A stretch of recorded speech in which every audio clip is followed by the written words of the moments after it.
Siapa yang melakukan tirakat khalwat 40 hari lillah, ingat rumusnya hanya satu, lillah.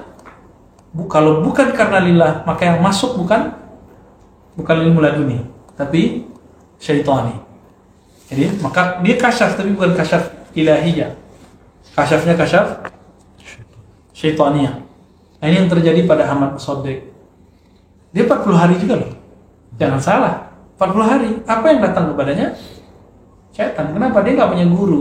Dia cuma baca buku lah, dia amalin. Buku punya roh nggak? Ya, apa kata beliau? Siapa yang menghabiskan waktunya 40 hari dengan menyedikitkan dan mengosongkan perutnya, yaftahillahu ala ilmu ladunia, maka Allah bukakan baginya ilmu laduni. Ilmu laduni, ya. Ilmu laduni itu apa isinya? Ma'rifat. Ma'rifat itu artinya apa? Kita tambah kenal dengan pemilik alam semesta ini, dengan mencipta diri kita ini, dengan hubungan kita dengannya. Apa hubungan kita dengan Allah? Nah, tambah ketahuan. Siapa yang ikhlas berlatih selama 40 kali pagi. Pagi di situ berarti bukan pagi doang, pagi sampai pagi lagi gitu.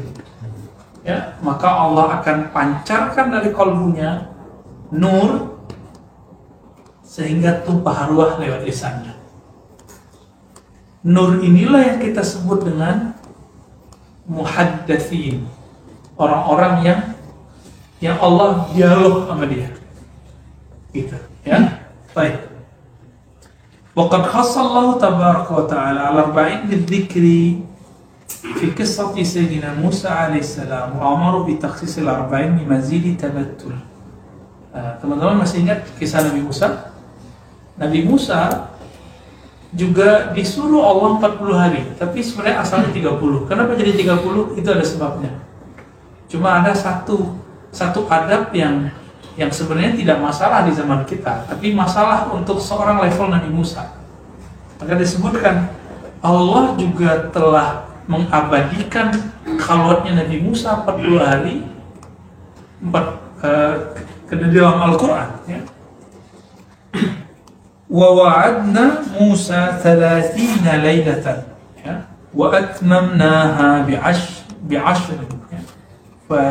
Fatamma miqatu rabbih 40 lailah. Lalu kami membuat perjanjian dengan Nabi Musa 30 hari, tapi kami tambahkan menjadi 10 hari. Kenapa? Ya. Coba lihat di kisah berikutnya. Wa zalika anna Musa wa'ada bani Israil wa hum bi Misra anna Allah tabaraka wa ta'ala idza ahlaka 'aduwwahum wastanqadhahum min aydihim ya'tihim bi kitabin min indillahi tabaraka wa ta'ala fi tibyanul halal wal haram wal hudud wal ahkam. Jadi Nabi Musa ini supaya bisa mengalahkan musuhnya, musuh dari kaumnya di mana waktu itu? Di Mesir.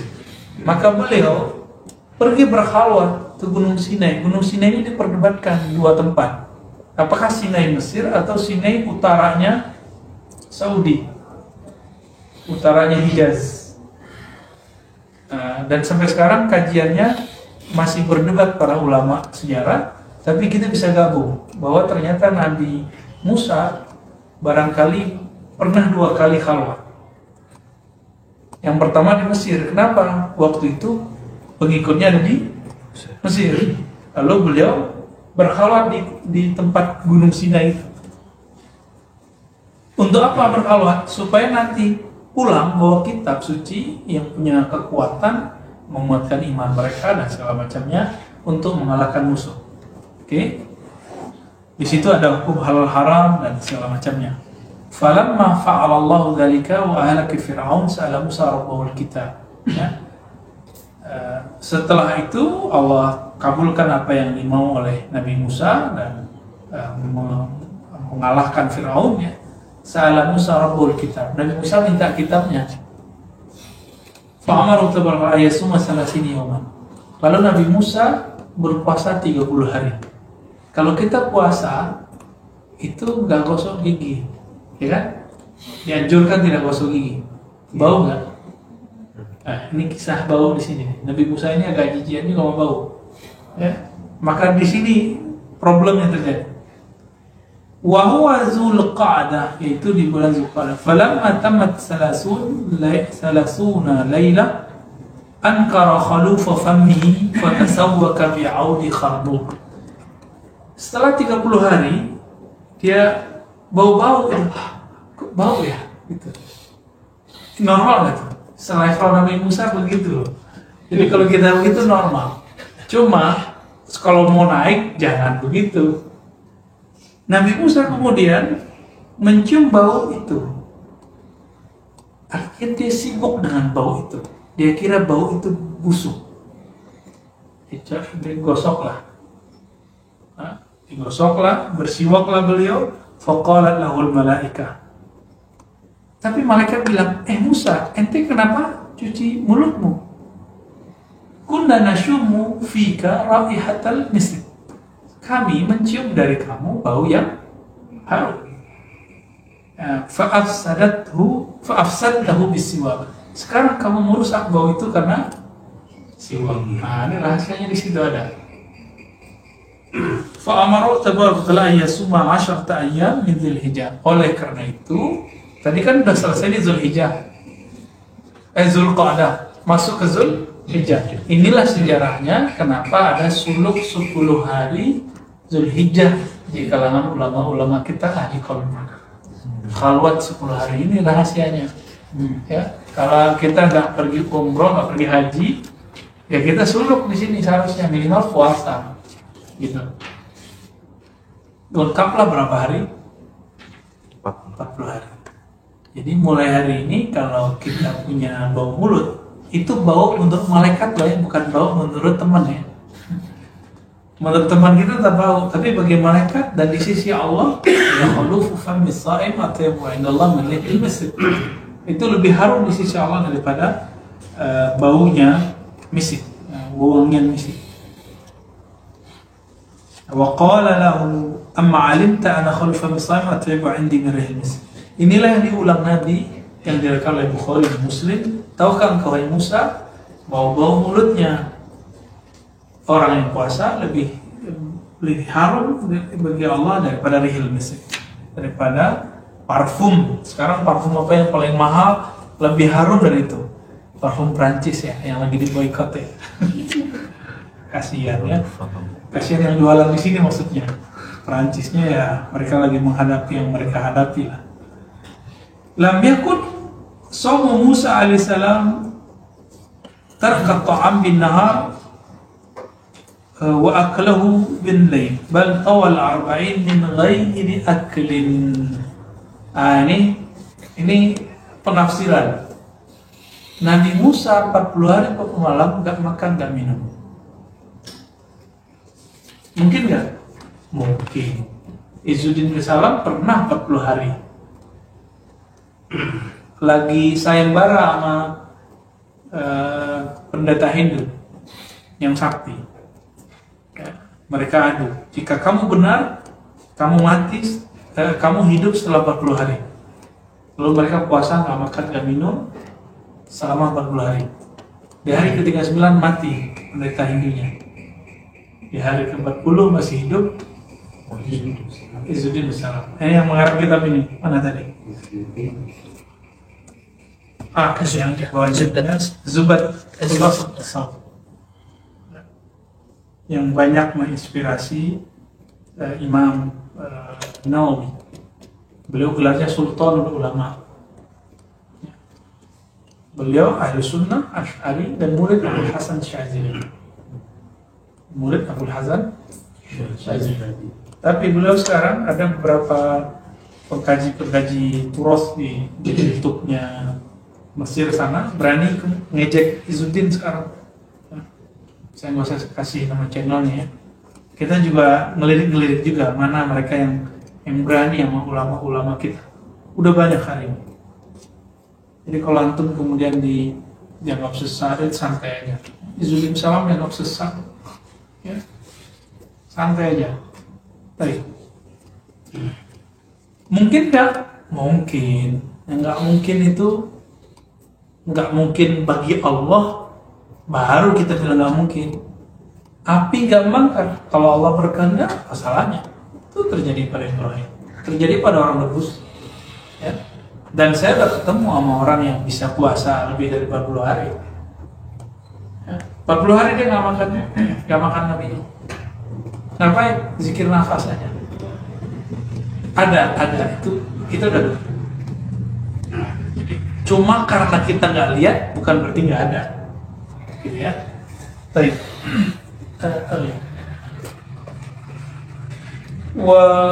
ويقول فدل على أن خلو المعدة من الطعام أصل كبير في الباب.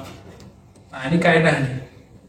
Jadi salah satu dari kesuksesan rohani para ahli suluk, hatta para nabi, para wali, apalagi kita zaman ini, khuluwul ma'dah min ta'am, mengosongkan perut dari makanan.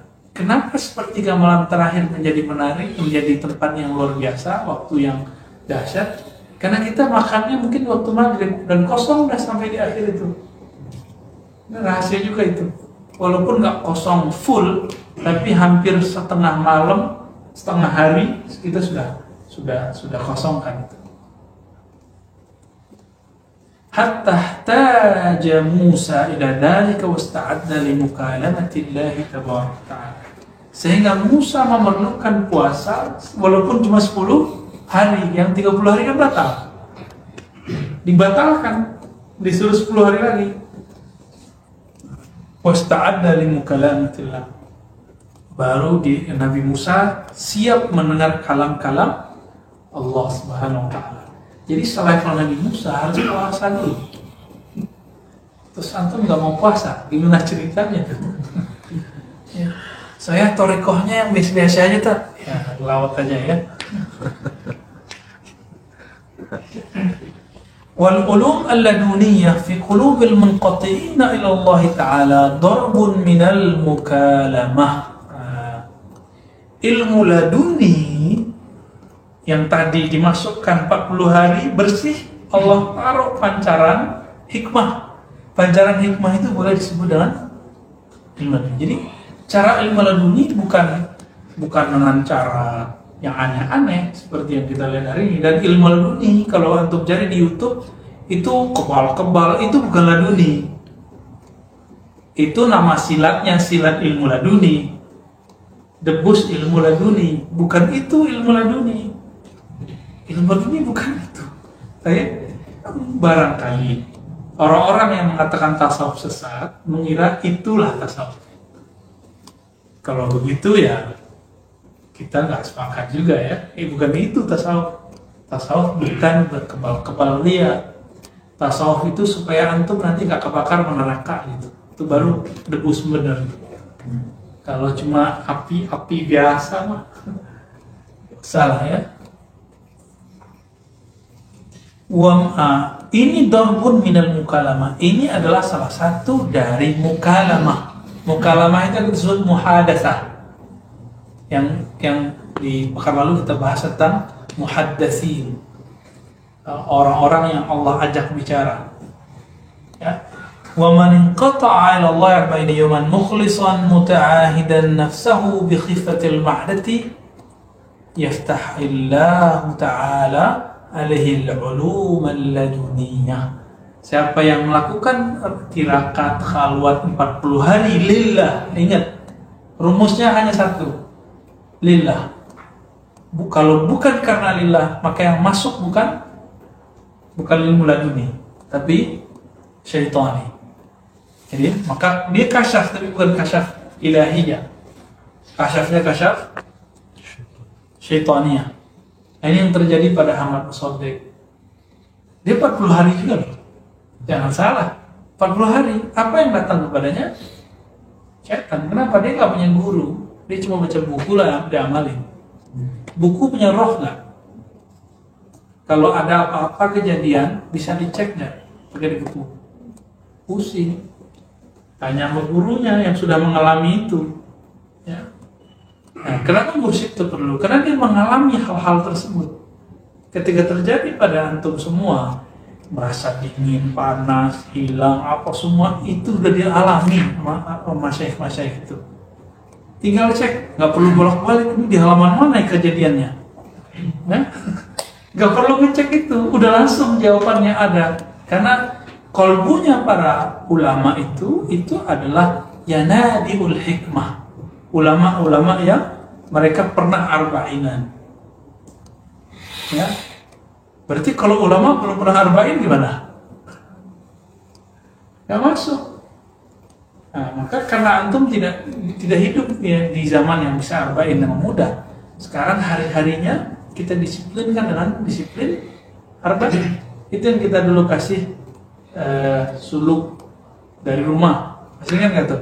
Itu aja diamalin udah canggih gitu. Nah, jangan dihentikan itu zikirnya. Tinggal nanti apa yang saya sudah kasih, revisi yang baru, misalnya zikirnya dia amalin itu. Latihan, dan itu penting sekali. Ya. Saya malah disindir dulu waktu saya masih aliyahnya. Guru saya bilang, salah satu guru, jadi ada beberapa guru kita, ente kalau belum 7 hari suluk, 7 kali suluk, 7 kali khalwat, ente gak berhak jadi dai. Beliau sampai ngomong gitu. 7 di situ bukan maksudnya 7 kali angka, tapi 7 di situ litaksir, menunjukkan berkualitas.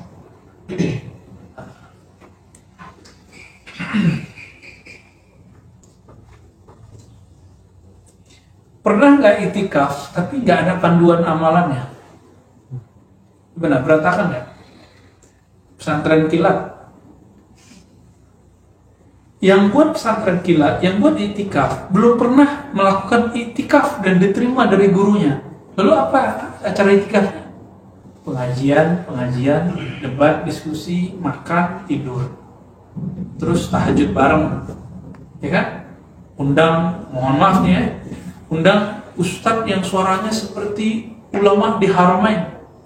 Biar berasa kayak di Masjidil Haram. Ya kan? Lalu nanti di hari tertentu muhasabah. Ya Rob, ini modal, boleh nggak? Ya boleh aja. Kita nggak bilang itu bid'ah kok. Tapi karena si pembuat acara ini nggak mengerti bagaimana khalwatnya Rasulullah, itikafnya para nabi, maka dia buat sendiri aja. Dan itulah sebenarnya yang muhdatsat. Tapi kita nggak bilang itu bid'ah sayyi'ah. Jadi mereka mau itikaf begitu aja udah syukur kok. Mau ngaji gitu kan, udah syukur. Dan yang paling menyedihkan para dai, ya, ini kan banyak nih para ustadz nih, mau berceramah ngajarin orang 11 bulan plus Ramadan. Kenapa dia nggak mau menyisihkan 10 hari terakhir bersama Allah? Ini kan masalahnya, malah tamak gitu. 10 hari terakhir masih dimbang aja. Ayo 10 hari terakhir, kecuali antum lagi dakwah ke luar negeri. Emang lagi dibutuhkan cuma sebulan itu lain cerita. Tapi kalau kita di tempat kita udah nabung selama setahun kurang sebulan tuh, 11 bulan, 20 hari udah nabung lah. 10 hari terakhir nggak mau suluk, nggak mau khalwat, nggak mau itikaf. Lalu sunnah rohani mana yang kita mau ambil dari Nabi? Nah inilah setelah kita lama memikirkan salah satu kemunduran kualitas da'i ilallah. Da'i yang harus mengajak kepada Allah, tapi dia bukan mengajak kepada Allah, tapi mengajak kepada ego dirinya sendiri. Nah ini sebabnya. Nah ini saya berbicara untuk diri saya sendiri juga ya. Nah, semoga next kalau masih di dalam negeri kita buat 10 hari terakhir. Gak sempat ya buat di rumah masing-masing. Ya. Ghaira anna, ya, apa kata beliau, siapa yang menghabiskan waktunya 40 hari dengan menyedikitkan dan mengosongkan perutnya, yaftahillahu ala ilmu ladunia, maka Allah bukakan baginya ilmu laduni. Ya. Ilmu laduni itu apa isinya? Ma'rifat. Ma'rifat itu artinya apa?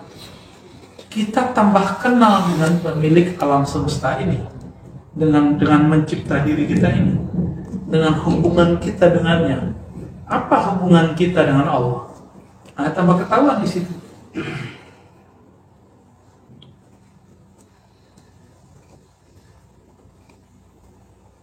غير أن التعيين الأربعين المدة في قول رسول الله صلى الله عليه وسلم في أمر الله تعالى موسى عليه السلام بذلك والتهديد وتغيير العين لحكمة فيه. Ya, jadi inilah rahasianya lebih kurang kenapa Nabi Musa disuruh begitu. ولا يطلع أحد على حقيقة ذلك إلا الأنبياء إذا عرفهم الحق ذلك أو من يخصه الله تبارك وتعالى بالتعريف ذلك من غير الأنبياء. Jadi yang bisa paham ini siapa? Yang paham tentang ya Nabiul Hikmah, yang pancaran hikmah dari kalbu itu siapa yang bisa paham? Hanya dua, para nabi atau selain nabi yang mau mengambil itu, mengambil jalan ini. Wa yaluhu fi sirri dzalika ma'na, ya. وذلك عن الله تعالى لما أراد تكوين آدم من تراب قدر التخمير بهذا القدر من العدم. Ya. Maka di sini disebutkan ada beberapa penjelasan beliau. Nabi Adam pun ketika pertama diambil bahannya dari tanah, ya. Khamaratinata Adam biyadihi arba'ina sabahan. Allah, ini bahasa hakikikah majazi kita serahkan kepada Allah. Jadi kalau dipermisalkan seperti ini, kita kalau mau buat misalnya kerajinan bentuk orang misalnya, apa yang kita lakukan? Kepal dulu ininya pasirnya atau tanah liatnya. Dan di sini disebutkan arba'ina sabahan, 40 hari. Jadi langsung digenggam oleh Allah. Inilah makna khalaqtuka wa lam takun, khalaqtuka bi yadayya wa lam takun syai'an. Aku ciptakan engkau langsung dengan genggamanku, tanganku, padahal kamu tadinya tidak ada. Nah, genggaman itu. Jika Allah yang langsung menggenggam, kira-kira kualitasnya gimana tuh? Nah, kualitas itulah yang kemudian dibuktikan dengan Mi'raj. Tubuh Nabi gak hancur ketika naik ke atas, gak hancur. Pesawat turun naik hancur ketika kena atmosfer. Tapi antum kalau kena motor masuk angin langsungnya. Kenapa? Karena tidak mengembalikan itu ke hakikat niatnya itu. Ya. Fakana Adam lama kana mustaslihan li amarati ad-darain wa radata min amarati ad-dunya kama arada min amarati al-jannah kaunu min at-turab tarkiban yunasibu 'alam al-hikmah wa syahadah wa hadhihi ad-darud dunya. Jadi memang Allah persiapkan tubuhnya Nabi Adam untuk bertahan di planet bumi ini. Jadi kita alien semua. Antumnya alien semua. Rohnya dulu kan kita nggak tahu wajahnya begini apa enggak. Ya lebih cakep dari inilah. Ini kan wajahnya mampir-mampir di suku mana gitu kan. Orang kalau paham begini nggak rasis, nggak benci dengan suku manapun. Nggak ada kebencian di hatinya kecuali kepada orang yang menghina Allah dan Rasulnya. Ya. Faminat turab kaunuhu, ya. Jadi dari turab itulah, ya, wa arba'ina sabahan khamaratina tu liyub'ida bit-tahmir arba'in, terus begitu ya sampai ke belakang. Jika Nabi Adam Allah persiapkan 40 hari, maka di sini ada sebuah kaidah. Perubahan dan kemantapan itu muncul setelah 40 hari. Coba aja, ya. Perubahan dan kemantapan itu ada setelah 40 hari. Nah, lalu di tengah nih, kita loncat ke tengahnya. Fata'assul, ya, al-'abdi an maqam al-qurb fihi limarati 'alam al-hikmah wa khilafati Allah ta'ala fi al-'abd fatabattul li ta'ati al-iqbal 'alayhi wal intiza' an at-tawajjuh ila amr al-ma'ash bi kulli ma yakhruj an hijabin huwa ma'na fihi muwadda'. Jadi dengan diatur oleh Allah sedemikian rupa sehingga si hamba ini sanggup nanti bertahan di bumi lalu beribadah kepada Allah SWT. Wa ala qadri zawali kulli hijab yanjazibu yattakhizu manzilan fil qurbi min al-hadratil ilahiyah. Nanti ketika di dunia, supaya kita, rohnya kita ini tidak terhijab oleh kepalan-kepalan tanah ini, maka dia harus dicopot satu-satu. Dan cara nyopotnya paling enak adalah puasa. Dan yang kedua, mengurangi tidur. Yang ketiga, ngurangin kalam. Yang keempat, ngurangin angan-angan. Udah, kalau sudah keep ini, baru muncul yanabia.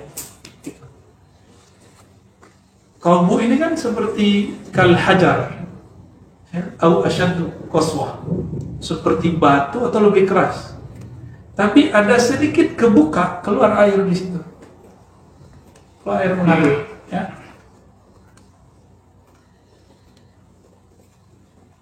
Nah, maka dikatakan di sini, kalau sudah terbukalah hijab dengan latihan-latihan khalwat ini, wa yattakhidhu manzilan fil qurbi, lalu dia mendapatkan maqam al-qurbiyah, ya, maqam-maqam kedekatan kepada hadrah ilahiyah. Ia majma'ul ulum wa masdaruha. Hadrah ilahiyah itulah pusatnya ilmu. Nah, inilah yang dikatakan oleh Imam Ibn Arabi kepada Fakhrazi, man kanat himmatuhu aliyah. Kalau ente ilmunya cuma dari lembaran-lembaran sutur, kutub, ya, ini sampai akhir nggak bisa merasakan wujudnya Allah. Terus gimana? Coba sekarang buka lembaran-lembaran kolbunya. Kolbunya dibuka. Sehingga nanti ilmunya itu mengambilnya bukan ke buku, ngambilnya ke Jabarut sana. Nah, inilah mereka. Dan itu nggak mesti seorang ulama loh ya. Kalau antum nih misalnya yang bukan basic, misalnya baca pesantren, nggak apa-apa, latihan zikir kolbu. Nanti akan diberikan hikmah ketika menjalani hidup.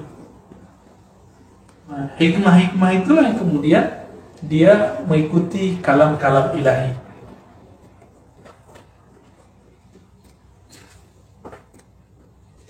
Nah, dulu teman-teman yang melakukan Allah di Indonesia, kita punya ulama di Sumatera yang jadi imam di Masjidil Haram. Namanya Syekh Ahmad Khatib Al-Minkabawi atau Al-Minangkabawi. Kalau di Arabnya ditulis Mangkabawi. Guru dari pendiri Muhammadiyah, NU, Tarbiyah Islamiyah dan lain-lainnya. Syekh Ahmad Khatib Minangkabawi ini diidentikan orang, bahkan di kampung saya sendiri, cerita tentang beliau kurang diekspos, sehingga banyak asumsi bahwa beliau ini Wahabi. Perlu nggak identifikasi ini? Perlu, karena kalau nggak begitu kita nggak bisa mengerti sejarahnya. Ternyata beliau di buku Faraidnya sendiri mengkritik tentang tata cara orang-orang kampung saya itu bertawasul bijahin Nabi, dengan tuah Nabi. Itu mungkin nggak seorang Wahabi bertawasul? Nggak mungkin. Nah, beliau berpolemik dengan salah satu secara umur samalah berdekatan, tapi ini sebenarnya muridnya. Tapi kemudian karena ilmuannya hampir sama, namanya Syekh Maulana Sa'ad. Itu dari Mungka. Ini juga Mungkabawi. Mereka ini berdebatnya lewat kitab dan buku. Apa kata Syekh Ahmad Khatib? Tarekat Naqsyabandiyah Khalidiyah ente bid'ah. Kenapa? Karena ada suluk 40 hari, khawat 40 hari. Dibalas sama beliau dalil-dalilnya, nggak diterima. Orang mengira Syekh Ahmad Khatib ini seorang anti tarekat. Enggak, beliau punya tarekat. Bahkan tarekat beliau sebahasanya tarekat khalwatiyah yang juga ada 40 harinya. Lalu dari mana nih beliau mengingkari itu? Oh, ternyata di masanya Syekh Ahmad Khatib dan sebelum Syekh Ahmad Khatib terjadi perbedaan perdebatan antara mursyid-mursyid tarekat yang ada di Jabal Abi Qubais. Jadi Jabal Abi Qubais itu depannya kan banyak tentang suluk-suluk. Depan Mekah itu Jabal Abi Qubais. Salah satu yang dikritik adalah manhajnya Maulana Khalid Al-Baghdadi Ad-Dimashqi. Beliau lah yang kemudian menghidupkan kembali Thariqah Suhrawardiyah ini. Jadi kalau boleh disebut Arba'in itu dulu banyak dipakai oleh Suhrawardiyah. Tapi Thariqah Suhrawardiyah sudah lebur dalam Naqsyabandiyah. Sudah lebur. Di mana leburnya? Nanti leburnya di Ahmad Sirhindi. Jadi Ahmad Sirhindi punya anak, ya, punya murid terus. Ahmad Sirhindi ini punya guru banyak. Di tangan beliau digabunglah semua Thariqah, Naqsyabandiyah, Qadiriyah, Kubrawiyah, Khistiyah, Syaziliyah dia nggak masukin, padahal ada Syaziliyah. Nah, maka kalau disebut Thariqah Naqsyabandiyah Khalidiyah mencakup 4 Thariqah di belakang itu, jadi betul 5 Thariqah. Jadi kalau ada orang dapat ijazah Thariqah Naqsyabandiyah Khalidiyah, sebenarnya dia dapat ijazah yang berikut-berikutnya itu. Nah di dalamnya ada Arba'in. Jadi Arba'in yang ada dalam Thariqah Khalidiyah ini, Naqsyabandiyah Khalidiyah, ini berasal dari Awariful Ma'arif. Siapa yang menghidupkan kembali? Maulana Khalid Al-Baghdadi Ad-Dimashqi. Jadi beliau orang Baghdad, kemudian pernah ngajar sebentar di Mekah, punya murid di sana, lalu beliau tinggalkan, beliau pindah ke Damaskus. Kenapa nggak balik ke Baghdad? Baghdad itu kan karakternya suka perang. Ya, dari dulu itu perang terus sampai Saddam Hussein kemarin, sampai sekarang loh belum berhenti. Nah, beliau kemudian dihasap oleh orang, pindahlah ke Damaskus, mau dibunuh orang. Di Damaskus, kemudian diteruskan oleh murid-muridnya sampai sekarang ada satu pusat Naqsyabandiyah Khalidiyah namanya Madrasah Yayasan Kaftaru, Yayasan Ahmad Kaftaru, salah satu murid-murid Khalidiyah yang sezaman dulu dengan Syekh Abdullah Faiz, gurunya Maulana Nazim Haqqani. Ya, yang Thariqah Haqqani. Haqqani itu cabang dari Khalidiyah. Jadi sebenarnya bersaudara. Bedanya Haqqani menerima tarekat Darwisiyah, Maulawiyah yang ada semaan nari-nari itu, ya, yang kemudian diperdebatkan panjang lagi. Ya. Nah, Syekh Ahmad Khatib Al-Minangkabawi ini mengatakan itu bid'ah, tata cara suluk yang ada di Sumatera Barat itu, dan kemudian dipakai di seluruh Indonesia kan banyak pakai itu.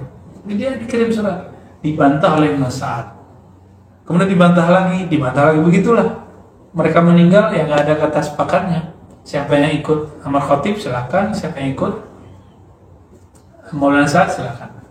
Tapi perlu diingat, Syekh Ahmad Khatib adalah mursyid Khalwatiyah dan mursyid Alawiyah. Siapa yang dapat sanadnya? Ayah Buya Hamka. Ayah Buya Hamka dapat sanadnya. Ayah Buya Hamka dapat sanad dari beliau. Dan bahkan beberapa manuskrip yang ditemukan oleh kawan-kawan kita, Angkomodo Putra, ya, kemudian juga Sidi Musa, itu ketemu manuskrip bahwa beliau mengijazahkan tarekat Khalwatiyah kepada orang-orang di Indonesia, terutama di Sumatera sana. Dan saya masih ketemu tuh di Aceh itu ada orang ngamalin tarekat Khalwatiyah. Dan fakta menarik teman-teman, ada tarekat namanya Syatariyah. Tarekat Syatariyah ini banyak berkembang dulu, tapi belakangan hanya berkembang di Sumatera Barat yang banyaknya. Kemudian di Pamijahan ini di Tasik ya, Abdul Muhyi Pamijahan itu ajib, itu luar biasa. Dan kemudian di beberapa daerah di Jawa. Saya ketemu ada kawan kita di Dobri Duafa waktu itu yang jadi mentornya. Siapa namanya? Mentor kemarin yang dari Sunnah? Kok saya lupa sih. Ya itu. Mas As'ad itu dia menciptakan dapat itu dari gurunya di Jawa. Dan juga ada saudara kita yang pengamal tarekat Naqsyabandiyah dari Malang, tapi beliau orang Darussunnah ya, tapi dari Jawa juga. Beliau ini dapat dari kakeknya manuskrip Syatariyah. Tarekat Syatariyah yang berkembang sekarang kebanyakan sudah campur mix dengan Khalwatiyah. Karena sanadnya itu sanad Khalwatiyah. Jadi ke atasnya Kusyasi, di atasnya Mustafa Al-Bakri, dan itu Khalwati. Maka di beberapa manuskrip ditulis Syathariyah Khalwatiyah. Nah, dulu karena komunikasi antara ahli thariqat itu tidak banyak, akhirnya mereka saling salah menyalahkan. Nah, di zaman kita nggak perlu saling menyalahkan. Semua thariqah punya kelebihan, punya kurikulum, punya mursyid, punya sistem, punya minhah ilahiyah, dapat anugerah dari Allah Subhanahu wa taala. Kenapa? Setiap kali orang rajin mengamalkan satu wirid, ada warid. Jadi kita la na'tamid ala ismil thariqah. Kita nggak berbangga dengan nama thariqah. Kita berbangga dengan istiqamatuka ala wirdin. Ya, istiqamah nggak dengan wirid, dengan akhlak, dengan adab. Maka nanti akan datang warid. Pekerja warid, buah dari zikir, disebut juga natijah. Ya.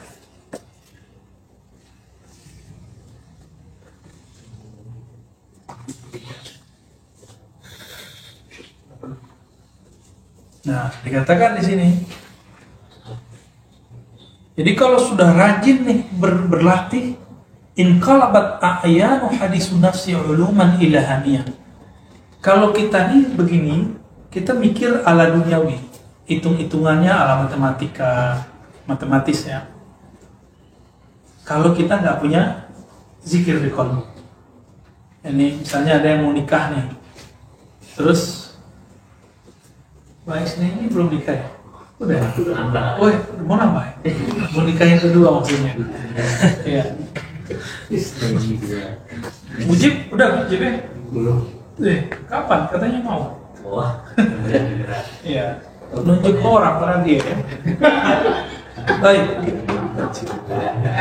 Orang ketika misalnya dia berpikir dengan nafsiyahnya, saya mau nikah nih. Nah, ntar gimana cara nafkahnya? Wah, itu nafsiyah main.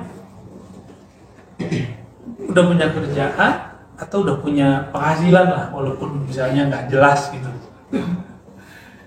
Udah jalan aja nikah. Kenapa? Dalam hadis Nabi dikatakan Allah menanggung 3 golongan. Salah satunya orang yang mencintai karena afaf, baru menikah. Itu dijamin itu. Tenang Panji. Nanti nyampe di situ. Ya. Tanya ke orang-orang yang sudah nikah nih kan samping kiri-kiri, karena udah nikah semua. Dan mereka mengalami itu semua. Tapi hadisun nafs, ada namanya hadisun nafs. Bisikan-bisikan hati. Bisikan hati itu nakut-nakutin, yukhawifuhum. Tahwif, yuwaswis. Ya. Bener ya Rafain ya? Apri juga tuh. Itu was-wasnya dahsyat sekali. Termakan bagaimana? Termakan. Itu yang was-was hadisun nafs. Tapi siapa yang ngomporin? Syaitan. Syaitan itu selalu menakut-nakutkan orang supaya tidak yakin kepada Allah. Tapi tar dulu, jangan nekat juga ya. Tunggu di sini. Apa kata beliau?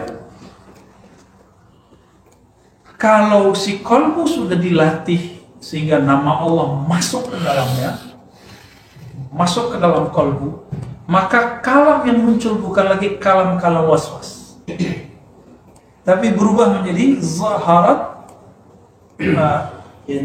a'yan hadisun nafsi uluman ilhamiyatan, menjadi ilmu-ilmu ilham. Ilham itu bisikan malaikat. Kalau laduni langsung dari Allah. Jadi ini beda lah ya. Ada laduni, muhadatsah, mukalamah, ada ilham. Ilham ini kalau Imam Kusyairi mengatakan ini demil malak. Maka yang bisikkan dia bukan setan lagi, tapi malaikat. Kenapa? Malaikat itu senang dengan orang yang baca nama Allah. Maka siapapun yang baca nama Allah di lisannya atau di kalbunya, itu ada malaikat yang mendekatinya. Sayangnya, kalau zikirnya cuma di kalbu, malaikat yang pencatat nggak tahu. Nggak tahu. Kecuali yang malaikat yang level 1 lagi pencatatnya. Jadi ada malaikat pencatat tuh macam-macam juga. Ada yang bisa mencatat isi kalbu. Ada juga. Tapi masukkan nanti kalau pencatat kita belum tahu. Maka Kita perlu wirid zahir. Itu maka kenapa kita harus pakai wirid, hizib, salawat. Ini biar kecatat juga sama yang malaikat-malaikat ini. Gitu. Biar nggak kaget dia nanti di akhirat. Dan itu ada faedah-faedah duniawiyah. Ya. Simpul-simpul alam, rezeki, cinta, benci, popularitas, tersembunyi, sakit, senang, sembuh, itu simpul-simpulnya ada di zikir. Semuanya ada di zikir. Maka jangan heran kadang-kadang nggak sembuh pakai obat, pas ditiup sama orang tiup sembuh. Tapi orang yang begini nih ya, kadang-kadang dia nggak pakai terus. Tapi buat tasaddaq ajram hadisin nasi liqabuli anwaril azamah. Setelah siap kalbunya karena nama Allah sudah bertahta di kalbunya, di saat itu dia siap menerima cahaya Allah Subhanahu wa Ta'ala.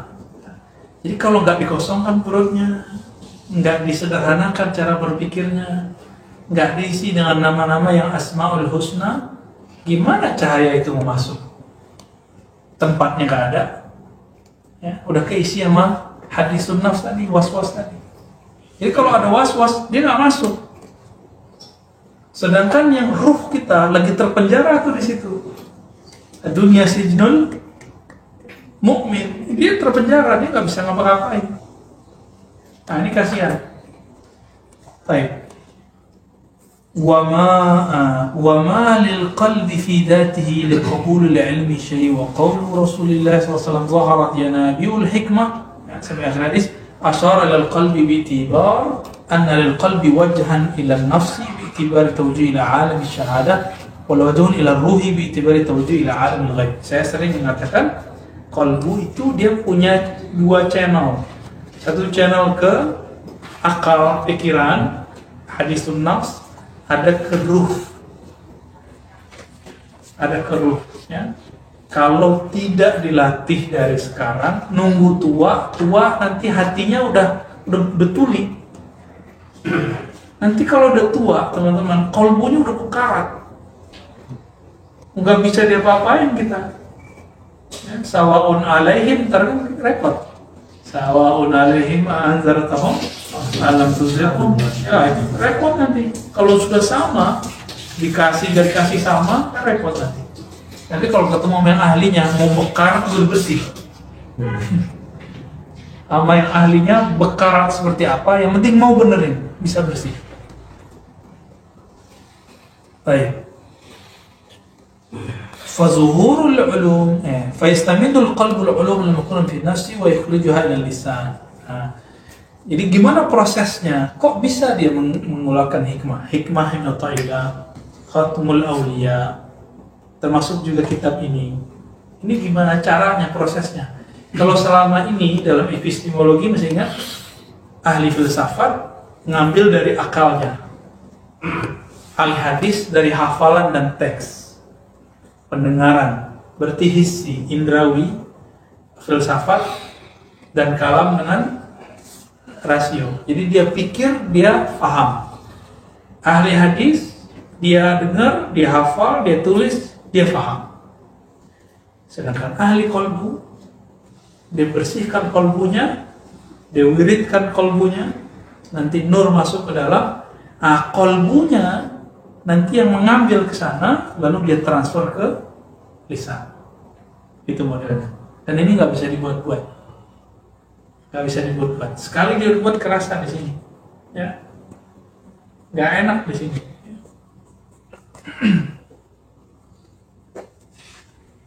Falil qalbi wal ruh maratib min qurbil mulhim subhanahu wa ta'ala faqarat bil ilham. Jadi kalbu dan ruh ini, kalbu kan mengarah ke ruh. Ruh inilah yang langsung bisa berdialog dengan Allah. Yang bisa berdialog sama Allah. Coba lihat, ingat-ingat ayatnya. Alastu bi rabbikum. Ini ayat pamungkas bagi ajaran kita, ajaran ma'rifat yang kita coba kaji. Allah berbicara ke siapa? Ke ruh. Allah nggak bicara ke badan, tubuh. Allah nggak bicara ke qalbu, Allah bicaranya ke ruh. Maka sampai kapanpun nanti yang diajak bicara Allah cuma ruh. Sampai kapanpun nanti yang diajak bicara Allah cuma ruh. Jadi kalau orang sholat tidak dengan ruhnya, nggak terasa tuh dialog itu. Kan Nabi mengatakan orang yang baca Alhamdulillahirobbilalamin Allah menjawab. Masih ingat? Ar-Rahman Ar-Rahim Allah jawab, Malikul Yawmiddin Allah jawab. Antum bisa ngerasain kalau dengan kolbu pun belum nyampe, nggak kedengeran sama kolbu. Apalagi telinga ini nih nggak jelas nih ya. Telinga ini yang dengerin yang hissi, yang indrawi. Kolbu mendengarkan kalam-kalam ilhami, tapi ruh dia langsung mukalamah muhadasah ma Allah Ta'ala. Nah, maka thariqat itu dibagi 3. Ada 4 malah ya. Thariqah hissiyah. Thariqah hissiyah ini ya begitu aja. Dapat hadis zikir 100, zikir 10. Dah. Dapat pahala. Terus gimana? Ya lanjutannya begitu aja. Paling kolbunya kan nggak ada urusan. Kalau dia niat dengan zikirnya dapat rezeki, ya Allah kasih. Tapi habis di situ. Ada yang berzikir untuk akalnya. Jadi dia menenangkan hati supaya bisa berpikir tenang. Oke, dia dapat sampai di situ. Tapi ada yang berzikir untuk kolbunya. Dengan kolbunya supaya bisa menerima yang kita sebut tadi, nur tadi ya. Terus gimana? Ini belum selesai. Thariqat ke kolbu ini yang kita sebut thariqah nafsiyah. Dia baru sampai di situ. Kalau dia baru bisa mengakses sampai